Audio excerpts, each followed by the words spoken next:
बाचस्पति प्रति गृह भितर किभली आचरण करने को हुए एथिरु मो निश्चित भाव में शिक्षा लाभ करिवे बोली आमे आशा करूछु। देखंतु भारत वर्षर अनेक राज्य रे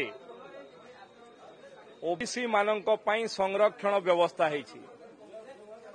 विगत 20 वर्ष भितरे ओडिशा भितरे ना शिक्षा क्षेत्र रे ना चाकरी क्षेत्र ना निर्वाचन रे विशेष करी पंचायत निर्वाचन रे जो माने ओबीसी मानक पई प्रतारणा कले जो माने केबे चिंता कले नहीं आज से माने गृह भितर छिड़ा हेई तांको संरक्षण कथा कहउचंती। जो माने कलिंग नगर रे आदिवासी मानक हाथ काटिकी नहीं गले जो माने गत विधानसभा रे आदिवासी मानकर जमी किभली भाव में हड़प करिवे तापाई जो माने प्रस्ताव आनिथिले एवं भारतीय जनता पार्टी प्रबल विरोध पर फेरई नेले से माने आज आदिवासी मानक सुरक्षा कथा कहउचंती, आदिवासी मानक रिजर्वेशन कथा कहउचंती।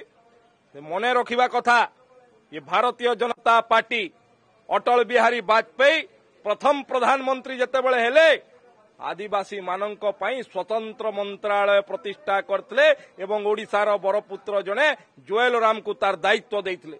नरेंद्र मोदी सरकार रे ओडिशार जने आदिवासी महिला को भारतर प्रथम नागरिक राष्ट्रपति भलिया पदरे आसीन करैले ये ओडिशा पई आदिवासी मानक पई गर्व और गौरवर कथा।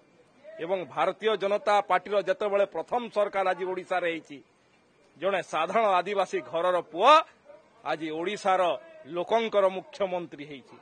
आज भारतीय जनता पार्टी को से माने आदिवासी ओबीसी कथा शिखेबे से माने जवाब देवा कथा 24 वर्ष भितरे ओबीसी मानक पई आदिवासी मानक पई हरिजन मानक पई कोन करछंती तार जवाब देवा प्रतिवर्ते ये विधानसभा गृह को किभली भाव में अप्रसंग को प्रसंग करी अचल करिवे तार व्यवस्था करूछंती। ये अत्यंत दुर्भाग्यजनक कथा।